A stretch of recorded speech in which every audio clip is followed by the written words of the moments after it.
இப்போ மொபைல் ஃபோன்ஸை பொறுத்த வரைக்குமே மேஜராக இருக்கிற ரெண்டே ப்ராசர் ஸ்னாப்ட்ராகன் அப்புறம் மீடியாடெக் ப்ராசர். அதுக்கப்புறம் அவங்களோட ஓன் பிராண்டான சாம்சங் பார்த்தோம்னா எக்ஸினோஸ், கூகுள் பார்த்தோம்னா டென்சார், ஆப்பிள் பார்த்தோம்னா அவங்களோட பயோனிக் சிப். ஸோ அந்த லிஸ்ட்டில் பார்த்தோம்னா லேப்டாப் சீரிஸில் வந்தால் ரெண்டே ப்ராசர், ஒன்று இன்டெல் இல்லாட்டி ஏஎம்டி. ஸோ அந்த வரிசையில் போட்டிக்கு பார்த்தோம்னா ஸ்னாப்ட்ராகன் உள்ளே வந்துட்டான். ஸ்னாப்ட்ராகன் XL8ங்கிற ஒரு ப்ராசர் பார்த்தோம்னா இப்போது நிறைய லேப்டாப்ஸில் யூஸ் பண்ண ஆரம்பிச்சிருக்காங்க. அதுவும் குறிப்பாக அந்த ஆஃபீஸ் லேப்டாப்ஸில் யூஸ் பண்ண ஆரம்பிச்சிருக்காங்க.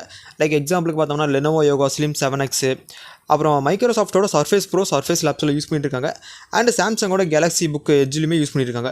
ஸோ அந்த லேப்டாப்போட லிஸ்ட் எல்லாமே சைடில் ஆட் பண்ணுறேன், நீங்கள் பாருங்கள். ஸோ இது பார்த்தோம்னா ஒரு 4 நானோமீட்டர் 12 கோர் இருக்குது ப்ராசர். அப்புறம் இதில் அட்ரினோட GPU இருக்குது. அப்புறம் மல்டி கோர் பார்த்தோம்னா 3.8 GHz, டியூல் கோர் பார்த்தோம்னா 4.3 GHz யூஸ் பண்ணும். எஸ்பெஷலி இந்த ப்ராசர் பார்த்தோம்னா ரொம்ப பவர் எஃபிஷியண்ட்டாக இருக்கும். ஸோ மற்ற AMD இன்டெல் லேப்டாப்பை பொறுத்த வரைக்குமே அதை விட இது இன்னும் நல்ல பவர் எஃபிஷியண்ட்டாக இருக்கும்.